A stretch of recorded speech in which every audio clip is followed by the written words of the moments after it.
Bonjour, ravi de vous retrouver pour ce nouveau journal. Nous sommes le jeudi 16 juillet. Voici les titres. Le département attire les vacanciers, on le sait, mais certains décident de poser définitivement leurs valises en Vendée. Exemple, au Sables d'Olonne, un poissonnier parisien, meilleur ouvrier de France, a décidé de quitter la capitale avec sa famille pour ouvrir une crêperie. C'est sa première saison. Que deviennent nos vêtements une fois jetés? Plusieurs vies s'offrent au textile. Nous avons suivi le parcours des bornes spéciales des déchetteries jusqu'au centre de tri près de Nantes. Des vêtements ensuite revendus ou transformés en isolant. Une campagne d'information vient d'être lancée pour encourager ce recyclage. Et puis découvrir ou redécouvrir la ville grâce à l'art contemporain. C'est ce que propose cet été Fontenay-le-Comte avec son parcours des fontaines. Une dizaine d'artistes a été sélectionnée pour créer des œuvres que le public peut admirer le temps d'une balade de 2 heures. Mais d'abord, un mot de la situation des agriculteurs. Une conférence a eu lieu ce matin au Sénat pour évoquer l'élevage en France. Autour notamment du président du Sénat, Gérard Larcher, et du sénateur vendéen, Bruno Retailleau, étaient réunis les représentants de la profession agricole, les industriels de la transformation et la grande distribution. Il s'agissait d'évoquer l'avenir des filières porcines, bovines et laitières. Ces dernières semaines, les éleveurs ont multiplié les actions, notamment dans notre département, pour dénoncer des prix trop bas. Le président du Sénat, Gérard Larcher, a fait plusieurs propositions. Il souhaite notamment qu'une cellule de crise effective sur cette question de l'élevage soit mise en place dans chaque préfecture, mais pas seulement. Écoutez. En même temps, bien vérification que l'accord qui a été pris entre distributeurs, transformateurs et producteurs va bien en direction des producteurs pour garantir des prix. Et troisièmement, surseoir à un certain nombre de cotisations, les reporter. Je pense à la mutualité sociale agricole, je pense à certains endettements. Ça, c'est des mesures de court terme. Et par ailleurs, une rencontre était prévue en fin de journée ce jeudi à Paris, au ministère de l'Agriculture, entre Stéphane Le Foll et les représentants de la FDSEA et des jeunes agriculteurs. Lui a décidé de quitter la capitale pour s'installer au Sables d'Olonne, un retour aux sources. François Martineau était poissonnier à Paris, meilleur ouvrier de France. Fini pour lui les nuits au marché de Rungis, le rythme de la vie parisienne. Il a décidé de changer de vie avec sa famille. Il est devenu restaurateur. Il vient de reprendre une crêperie. C'est sa première saison. Pierre Dalicieux l'a retrouvé en cuisine. C'est de la pâte ou pas? Oui, je vais en refaire. François, sa femme et son fils se préparent pour un nouveau service. Dans moins d'1 heure, tout doit être prêt. Cet ancien poissonnier s'est reconverti et a troqué sa boutique du 17e arrondissement de Paris pour cette crêperie avec vue sur l'océan et un rythme un peu moins soutenu. Bon, le travail est tout à fait différent. Donc, moi, j'avais les achats de nuit à Rungis, plus la journée derrière à la boutique avec le personnel. Voilà.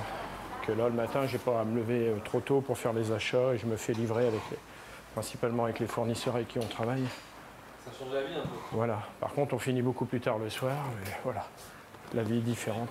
François n'était pas n'importe quel poissonnier parisien. Meilleur ouvrier de France, il exerçait son métier avec passion depuis 33 ans. C'est surtout le rythme effréné de la capitale que lui et son épouse ont décidé de fuir. Un petit ras-le-bol général de Paris, pas pour le travail, mais tous les inconvénients, le stationnement, la circulation, voilà. La vie parisienne en général, voilà. Et comme je suis originaire de Saint-Jean-de-Mont, je m'étais toujours dit que je reviendrais aux sources. Voilà ce que j'ai fait. Ce couple a donc tout plaqué, une situation confortable, une activité qui tournait plutôt bien. Aujourd'hui, il faut tout recommencer. Mais Isabelle en est sûre, rien ne lui fera quitter sa crêperie. Pour rien au monde, je remonterai à Paris travailler, c'est clair, c'est sûr. J'ai un cadre de vue magnifique, là j'ai une vue sur la mer.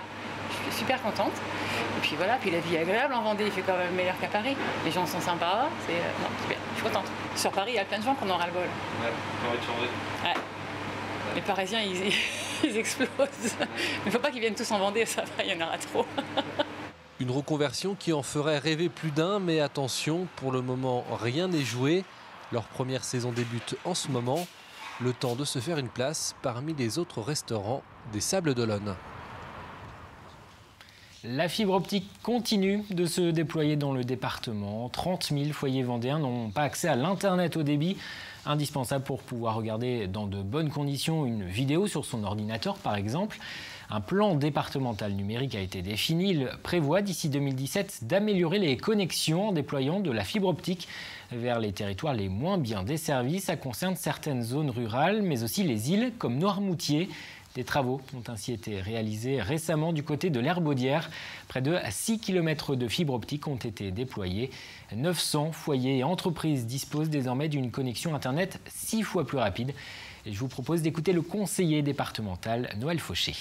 C'est une demande des habitants, c'est une demande des entreprises, c'est une demande des territoires et des collectivités territoriales, puisque c'est un enjeu de développement économique très fort, c'est un enjeu d'attractivité du territoire aussi qui est extrêmement important, et donc le département s'est engagé sans attendre, parce que c'est maintenant qu'on prépare les conditions de voir l'arrivée du progrès numérique demain. Trivalis veut augmenter de 30% la collecte de textiles dans le département. Le syndicat de traitement des déchets a lancé le mois dernier une campagne de communication pour promouvoir le recyclage de nos vêtements et de nos chaussures qui partent trop souvent à la poubelle alors que des bornes spéciales existent dans les déchetteries ou sur les parkings. Car même troué ou abîmé, un jean ou un t-shirt peut avoir une seconde vie grâce notamment au relais atlantique. Illustration avec Grégoire de Châtillon, il a suivi le parcours de nos vêtements.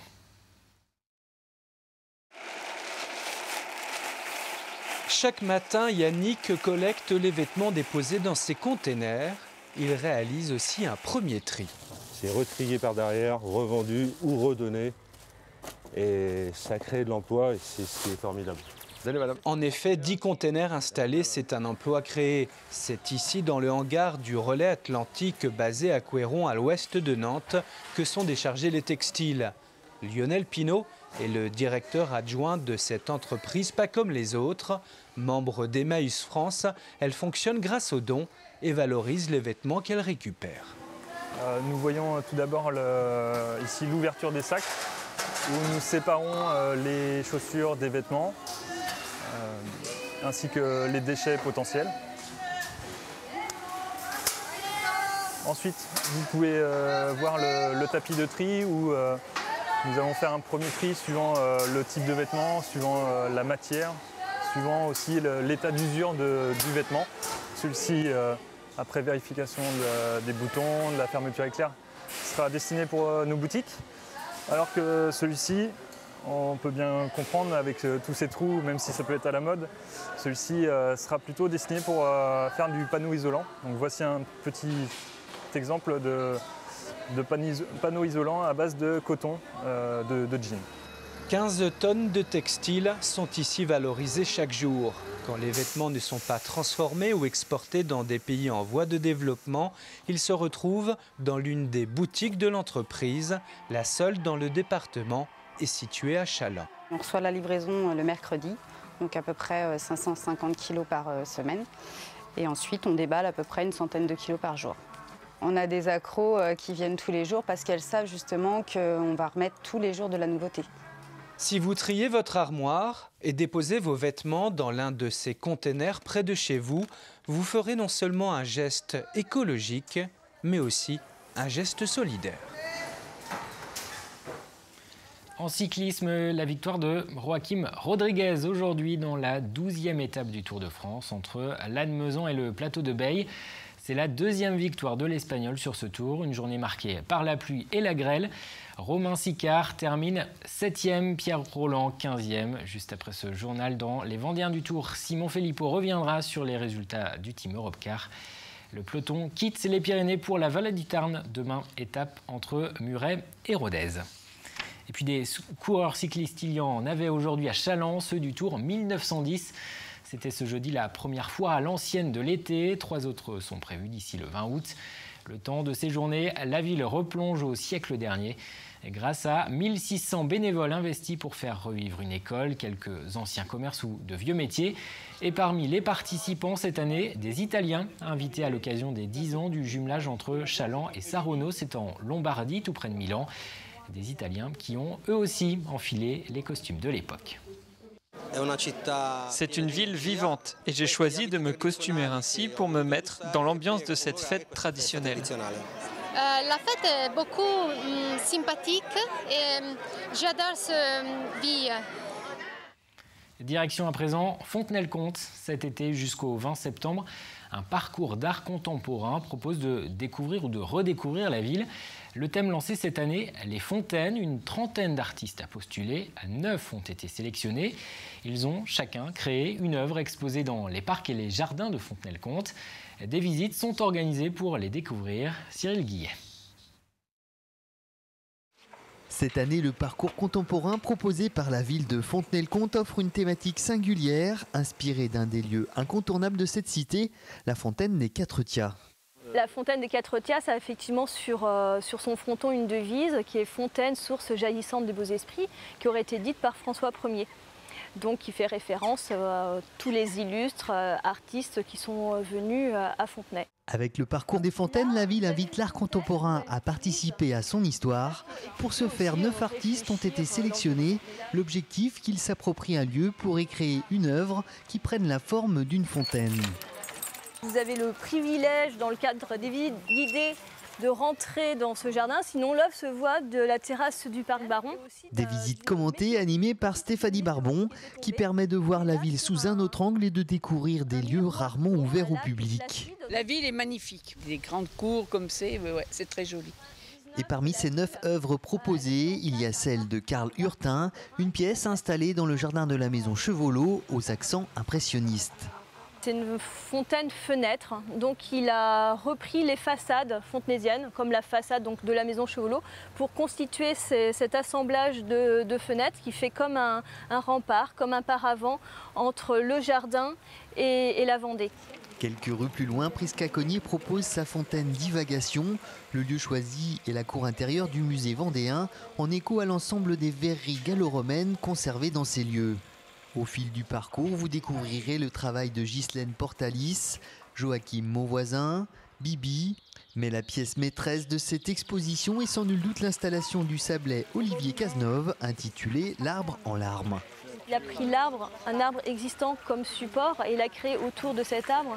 Donc cet arbre devient une fontaine et Olivier Cazeneuve invite le spectateur à venir s'asseoir sur un banc qui est construit autour de l'arbre. Et il peut soit découvrir le paysage à travers les gouttes d'eau qui tombent de l'arbre. Par beau temps, il peut se rafraîchir et par temps de pluie, au contraire, s'abriter sous cet arbre. C'est une œuvre romantique, on a envie de s'asseoir. Enfin voilà, je trouve ça très joli. A noter que ces visites guidées sont gratuites et que l'an passé, plus de 3000 visiteurs ont emprunté ce parcours. On jette un coup d'œil à la météo. Le mercure va baisser demain, 23 à 25 degrés sur le littoral au meilleur de la journée, 26 à 27 dans les terres. Le ciel, lui, sera nuageux, surtout dans la matinée. Dans l'après-midi, de belles éclaircies sont prévues. Le détail des prévisions, c'est dans un instant avec Armel Pavageau. J'aurai le plaisir de vous retrouver demain. Et on referme ce journal avec cette carte postale envoyée de Longeville-sur-Mer. Une petite balade en bord de mer et à vélo, signée Arnaud Barrier.